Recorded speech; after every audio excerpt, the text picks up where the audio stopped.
Four ലൂപ്പിന്റെ കുറച്ച് കാര്യങ്ങളിലൂടെ പറയാനായിട്ട് ഞാൻ വന്നതാണ്. അപ്പൊ നമ്മൾ ഫോർ ലൂപ്പിൽ കണ്ടല്ലേ റേഞ്ചും സ്ട്രിങ്ങും ലിസ്റ്റും ഒക്കെ പ്രിന്റ് ചെയ്യുന്നത് അല്ലെ? അപ്പൊ ലിസ്റ്റ് വേണമെങ്കിൽ ഞാൻ പ്രിന്റ് ചെയ്ത് കാണിച്ചു തരാം. ഇപ്പം object equal to hello, hi, hey. Okay, so ഇവിടെ നമ്മുടെ ലിസ്റ്റ് ക്രിയേറ്റ് ചെയ്തു. ഓക്കെ, ഇപ്പൊ ഹായും ഹലോയും ഹേയും ഒക്കെ വന്നിട്ടുണ്ട് അല്ലെ? ഇനി ഞാൻ യൂസ് ചെയ്യുന്നത് ഒരു എൽസ് കണ്ടീഷനാണ്. നമുക്ക് ഫോറിലും എൽസ് യൂസ് ചെയ്യാം വേണമെന്നുണ്ടെങ്കിൽ. ഇതൊന്നും അല്ലാന്നുണ്ടെങ്കിൽ ഏറ്റവും അവസാനം ഹേയ് കഴിഞ്ഞ ശേഷം ഓട്ടോമാറ്റിക്കലി എൽസ് കണ്ടീഷനും പ്രിന്റ് ചെയ്യും. എൽസ് കണ്ടീഷൻ പറഞ്ഞാൽ ഇപ്പൊ ഞാൻ ഫൈനലി ഫിനിഷ്ഡ് എന്ന് എനിക്കൊരു മെസ്സേജ് കൂടെ വരണം. ഇതാ ഫൈനലി ഫിനിഷ്ഡ്. ഓക്കെ, സോ ഞാൻ റൈറ്റ് ക്ലിക്ക് ചെയ്ത് റൺ ചെയ്യുന്നു.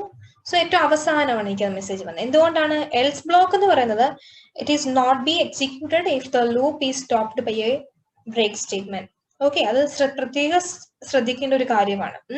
ബ്രേക്ക് സ്റ്റേറ്റ്മെന്റ് നമ്മൾ കൊടുത്ത് സ്റ്റോപ്പ് ചെയ്ത് കഴിഞ്ഞാലും അത് എൽസ് ബ്ലോക്ക് എന്ന് പറയുന്നത് അത് എക്സിക്യൂട്ട് ചെയ്യില്ല.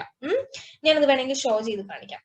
അപ്പം ശ്രദ്ധിക്കേണ്ട കാര്യങ്ങൾ എന്ന് പറഞ്ഞു കഴിഞ്ഞാൽ എൽസ് എന്ന് പറയുന്നത് നമുക്കിപ്പം ഏറ്റവും അവസാനം ഇപ്പൊ ഐ എന്ന് പറയുന്നത് ഒബ്ജക്റ്റിന്റെ ആദ്യത്തെ എടുക്കും, ഹലോ പ്രിന്റ് ചെയ്തു, ഹായിനെ പ്രിന്റ് ചെയ്തു, ഹേയിനെ പ്രിന്റ് ചെയ്തു. അത് കഴിഞ്ഞു ലൂപ്പ് ടെർമിനേറ്റ് ചെയ്യാൻ പോകുന്ന സമയത്ത് എന്ത് ചെയ്യും? എൽസ് കണ്ടീഷനിലേക്ക് പോയി ഫൈനലി ഫിനിഷ്ഡ് ആവും. ഇനി ഞാൻ വേറൊരു കേസ് കൊടുക്കുവാണ്. ഒരു റേഞ്ച് കൊടുക്കുവാണ്. ഫോർ നമ്മള് ബ്രേക്കും കണ്ടിന്യൂവും പഠിച്ചിരുന്നു അല്ലെ? അപ്പൊ ഞാൻ ആ ഒരു കേസ് കൂടെ ഒന്നുകൂടെ പറയുകയാണ്, ഒന്നുകൂടെ നിങ്ങൾക്കൊന്ന് ക്ലിയർ ആകാൻ വേണ്ടി. For I in range of, ഞാൻ കൊടുക്കുന്നത് നമ്പർ ഒരു 10 കൊടുക്കുന്നതായിരിക്കും. എന്നിട്ട് ഞാൻ പറയുവാണ് എനിക്ക് ഒരു 5 വരുന്ന സമയത്ത് എന്താകണം? എക്സിറ്റ് ആവണം. എക്സിറ്റ് ആവണം എന്ന് ഞാൻ പറയുവാണ്. അപ്പൊ ഞാൻ എന്ത് പറയുന്നു? If I double equal to, എപ്പോഴാണോ ഐ 5 എത്തുന്നത് അപ്പോഴെന്ത് ചെയ്യണം? ബ്രേക്ക് ആവണം. ഓക്കെ, എന്നിട്ട് താഴെ ബ്രേക്ക് കൊടുക്കുന്നതിനോടൊപ്പം തന്നെ ഞാൻ എന്ത് ചെയ്യുന്നു? പ്രിന്റ് ഐ കൊടുക്കുന്നു അല്ലെ? അല്ലാത്ത പക്ഷെ എനിക്ക് പ്രിന്റ് ആവണം അല്ലെ? സോ അത് കഴിഞ്ഞിട്ട് എൽസ് കണ്ടീഷൻ ഞാൻ കൊടുക്കുന്നു. ഫോറിന് നേരെ ഒരു എൽസ് കണ്ടീഷൻ കൊടുക്കുന്നു. ടെർമിനേറ്റ് ചെയ്ത് വരുമ്പോഴത്തേന് ഫൈനലി എന്തെങ്കിലും ഒരു കാര്യം പ്രിന്റിനകത്ത് കൊടുക്കുക.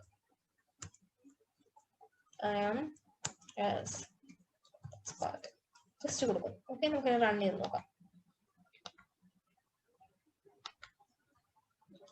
നോക്കിക്കോളൂ, 0 1 2 3 4. എങ്ങനെയാ? ഐ എന്ന് പറയുന്നത് ആദ്യം 0നെ എടുത്തു. 0 ഡബിൾ ഈക്വൽ ടു 5 തെറ്റാണ്, പ്രിന്റ് ചെയ്യും.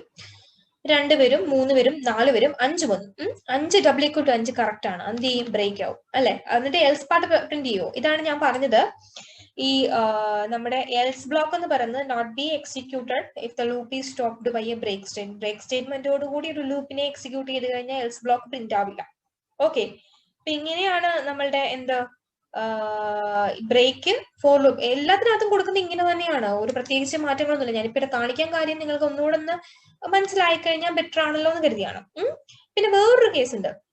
അതായത് പാസ് എന്ന് പറഞ്ഞൊരു സ്റ്റേറ്റ്മെന്റ് ഉണ്ട്. പാസ് എന്ന് പറഞ്ഞു കഴിഞ്ഞാൽ പ്രത്യേകിച്ചൊന്നുമില്ല, നോ ഓപ്പറേഷൻ എന്നാണ് അതിന്റെ മീനിങ്. ചില സമയങ്ങളിൽ നമുക്ക് ചില കാര്യങ്ങൾ ഇപ്പതാ ഞാൻ ഇത് ഇങ്ങനെ എഴുതിയിട്ട് ഞാൻ റൺ ചെയ്യുന്നു, എന്ത് വരും? നമുക്ക് എറർ വരും അല്ലെ? Syntax error, unexpected end of while എന്ന് പറയാം. അപ്പൊ ചില സമയത്ത് നമുക്ക് വലിയ വലിയ പ്രോഗ്രാമിന്റെ ഇടയ്ക്ക് നമുക്ക് ചിലപ്പോൾ ഒരു ലൂപ്പ് ഒന്ന് ജസ്റ്റ് ഒന്ന് അതിനൊന്നും ഇടാനില്ല. അപ്പൊ നമ്മൾ എന്ത് ചെയ്യും? പാസ് നമുക്ക് കൊടുക്കാം. ഓക്കെ, പാസ് എന്ന് കൊടുത്തു കഴിഞ്ഞാൽ എന്താ? നോ ഓപ്പറേഷൻ, അവിടെ എറർ വരില്ല, പ്രത്യേകിച്ച് ഓപ്പറേഷൻ ഒന്നും ഇല്ലെന്ന് നമ്മൾ പറഞ്ഞു കൊടുക്കുകയാണ്. കണ്ടോ? പാസ്. അപ്പൊ പാസ് സ്റ്റേറ്റ്മെന്റ് നിങ്ങൾ മറക്കാൻ പാടില്ല. അത് to avoid getting an error. Okay, ഇത്രയുമാണ് ഫോർ ലൂപ്പിനെ കുറിച്ച് പറയാനുള്ളത്.